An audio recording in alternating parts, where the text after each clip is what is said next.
Nous avons des séances de rencontres entre producteurs. Et si je devrais le faire, il va falloir que l'État, pour ne pas dire mon ministère, me donne les moyens de faire le tour du continent africain pour rencontrer tous les réalisateurs du continent africain.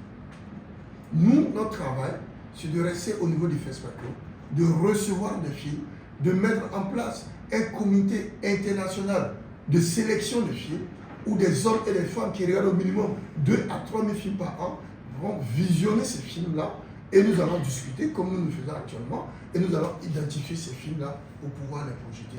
Aujourd'hui, un réalisateur professionnel qui connaît son métier, qui aime le cinéma, devrait pendant le FESPACO, s'il n'a pas un film pour se dire cette année je n'ai pas été sélectionné au FESPACO, voici une occasion pour moi de pouvoir voir le maximum de films partout.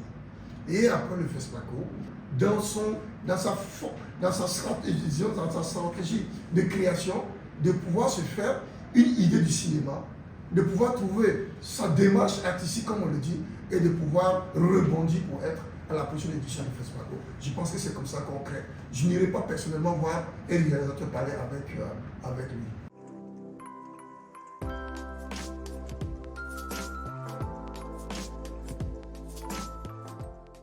Je viens d'un monde où j'ai eu la chance de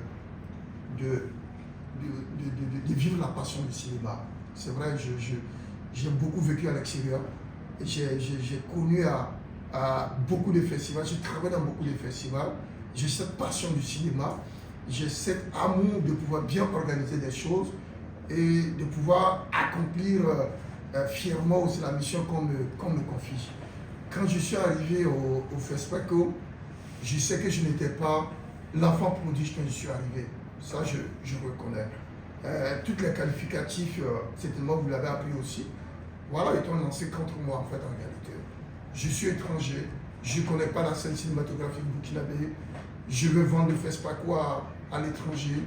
Je suis un incapable. Je ne sais pas tous les mots que j'ai entendus.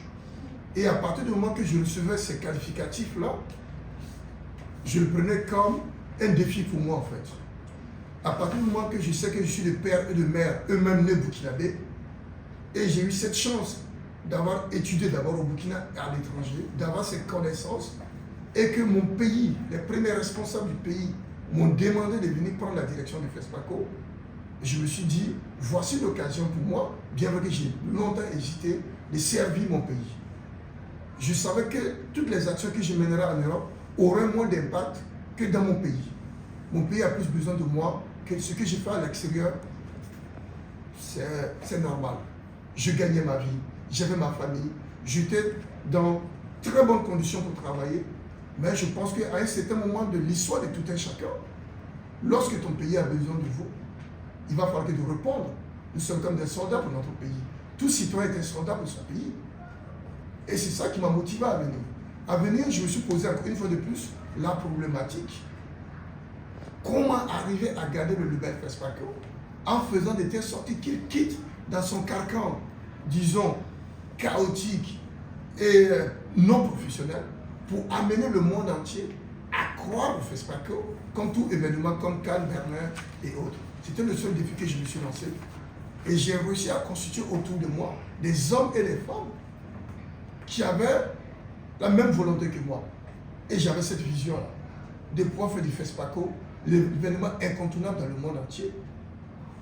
Et justement, j'ai été entendu par les autorités qui m'ont accompagné. Je me dis à chaque fois, vous allez penser que je le répète beaucoup, c'est important. Si on a une vision, et si vos autorités ne vous comprennent pas, quoi qu'il en soit en tant que technicien, on ne va pas y arriver. C'était ça aussi le défi. Aujourd'hui, si nous sommes respectés, je suis fier. Si les gens sont contents du FESPACO, vous l'avez dit, ce n'est pas pour moi, c'est pour le peuple burkinabé. Et surtout dans ces moments-ci, on a besoin d'un label, on a besoin d'un projet qui fait la fierté du monde aujourd'hui. Nombreux sont ceux qui attaquent le Burkina Faso, nombreux sont ceux qui nous détestent, qui détestent le Burkina Faso. Mais aujourd'hui, ces personnes-là, ils sont fiers de dire que le Burkina Faso est debout.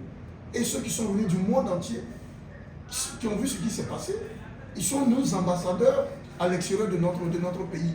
C'est eux qui remettent en cause ce que les gens disent du pays. Et c'est ça ma mission en tant que soldat de ce pays. Et je pense que peut-être c'est ça aussi qui emporte les choses. Mais il faut reconnaître qu'il y a des hommes et des femmes qui me suivent en fait. le comité national d'organisation, la délégation générale du FESPACO, et en tête le leadership de nos patrons, pour ne pas dire, et de nos autorités qui nous amènent. Et je pense que ce n'est pas seulement au FESPACO, dans tous les services, dans toutes les missions que nous avons, c'est ce que nous devons faire.